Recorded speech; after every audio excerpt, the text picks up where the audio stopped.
Yo, most of you already know what that song was, so you already know what I'm going with this. I'm speaking of no other than the South Florida kid himself, the person that seemed to have a soundtrack with the way he ran down the field. I'm talking about Edgerrin James.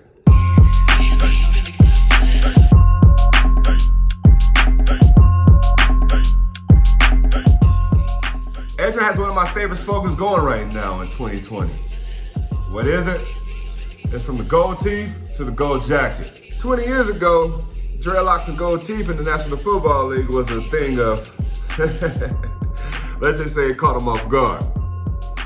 But Edgerrin never changed. Edgerrin played at a university in Miami in the late 90s.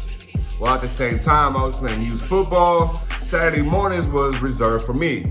I didn't want to only continue to catch EJ on the highlight film. I needed to catch him live, and if I couldn't catch him live, I had to catch the whole game because I wanted to study him. And the only way I could do so, I had to pre-record. I had to record EJ on VHS. That's right, VHS. DVD wasn't quite in the house just yet. But as I had a chance to study him, I really started to pay attention. His patience, his balance, and his swag, and I'm so happy I was able to find him before I can even get started. In his 1999 rookie campaign, he would go on to win the AP Rookie of the Year. Here comes the blitz. Manning gives it to James. And James stays on his feet. And James is finally caught from behind by Sanders. Leading the league in not only carries, touches, but also yards for over 1,500 yards and 17 touchdowns. 4-12.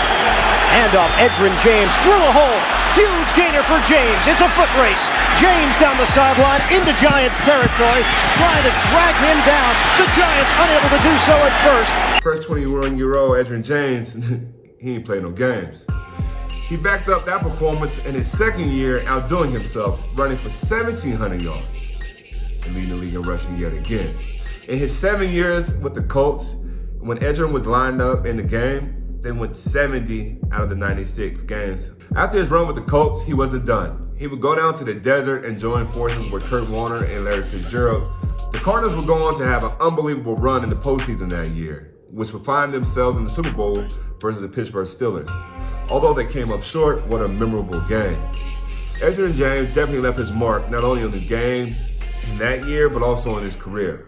When he finished the game, he was ranked the number 11th with over 12,000 yards rushing and 80 touchdowns. He was inducted into the 2020 Hall of Fame, and like he said, from the gold teeth to the gold jacket, he's definitely left an impression on the game. Not only just myself, you got them slugs in your mouth or the twigs on your head, more than likely, you're influenced by Mr. James.